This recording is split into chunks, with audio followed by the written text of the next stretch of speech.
UPSC pre 24 में आपसे question पूछा गया था with reference to parliament of India consider the following statements. Statement 1 था prorogation of house done by president of India does not require the advice of council of ministers. तो जो prorogation होता है हाउस का president of India द्वारा, उसमें council of ministers की कोई भी एडवाइस की जरूरत नहीं होती है। ये था स्टेटमेंट 1। स्टेटमेंट 2 था prorogation of a house is generally done after the house is adjourned signed by but there is no bar to the president of India proroguing the house which is in session. तो ये second statement है कि prorogation of house generally किया जाता है after the house is adjourned signed bye, लेकिन कोई भी बार नहीं है प्रेसिडेंट के ऊपर कि इसके अलावा भी प्रोरोग किया जा सकता है।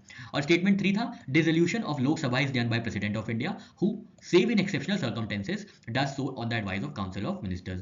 स्टेटमेंट 3 था कि लोकसभा का जो डिसोल्यूशन होता है प्रेसिडेंट द्वारा, उसमें कुछ एक्सेप्शनल सर्कमस्टेंसेस को छोड़ के क्या किया जाता है, एडवाइस दी जाती है काउंसिल ऑफ मिनिस्टर्स की, सेविंग एक्सेप्शनल सर्कमस्टेंसेस। कुछ ऐसे एक्सेप्शनल सर्कमस्टेंसेस होते हैं जहां पे एडवाइस की रिक्वायरमेंट नहीं होती है। तो ये कुछ स्टेटमेंट्स थे और आपको इसका सही आंसर बताना था। तो इसका सही आंसर है ऑप्शन सी, मतलब स्टेटमेंट 2 और स्टेटमेंट 3 बिल्कुल सही है, स्टेटमेंट 1 गलत है।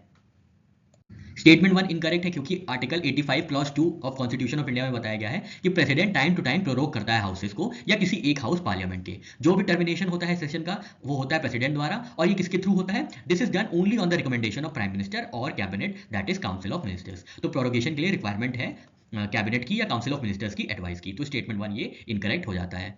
स्टेटमेंट 2 बिल्कुल सही है। प्रोरोगेशन नॉर्मली फॉलो करता है एडजर्नमेंट साइन डाई, लेकिन प्रेसिडेंट के ऊपर कोई भी ऐसा बार नहीं है कि वो बिना साइन डाई के प्रोरोग नहीं कर सकते हैं। तो प्रेसिडेंट बिल्कुल can also prorogue the house when while in session.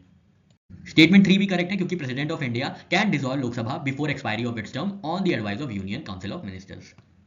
यहाँ पे डिस्कस करेंगे एडजर्नमेंट क्या होता है सिंपल भाषा में। तो एडजर्नमेंट क्या होता है, सस्पेंड कर देता है किसी भी काम को जो भी किसी सिटिंग में हो रहा है किसी स्पेसिफाइड टाइम के लिए। ठीक है, यहाँ पे स्पेसिफिक वर्ड है टाइम, स्पेसिफाइड टाइम के लिए, जैसे 2 दिन बाद फिर से सिटिंग रिज्यूम की जाएगी। तो यहाँ पे ये एडजर्नमेंट क्या होता है, यहाँ पे टाइम लिमिट हो जाती है कि कुछ घंटों बाद, कुछ दिनों बाद या कुछ वीक्स बाद रीअसेंबली होगी सिटिंग की, जिसके बाद जो भी काम है वो रिज्यूम किया जाएगा। ठीक है, तो एडजर्नमेंट जो होते हैं वो टर्मिनेट करता है एक सिटिंग को and not a session of the house. ठीक है, एडजर्नमेंट जो होता है वो टर्मिनेट करता है सिटिंग को फॉर ए स्पेसिफाइड पीरियड, उसके बाद रीअसेंबली होती है। और एडजर्न कौन करता है, तो this power lies with presiding officer of the house.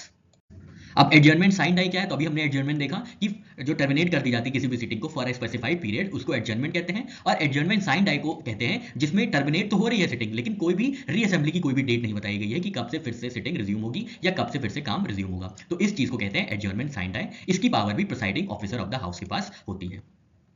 अब प्रोरोगेशन क्या होता है, जो हम लोग के क्वेश्चन में पूछा गया था, ये टर्मिनेट करता है सेशन को, ना कि सिटिंग को। पूरे एक सेशन को टर्मिनेट जब किया जाता है तो इसको प्रोरोगेशन किया जाता है। इसके लिए स्पेसिफाइड आर्टिकल है article 85 clause 2 section A of constitution of India. Prorogation का मतलब क्या होता है, this terminates both sitting and session of the house. और ये किसके द्वारा किया जाता है, तो ये प्रेसिडेंट द्वारा किया जाता है ऑन द एडवाइस ऑफ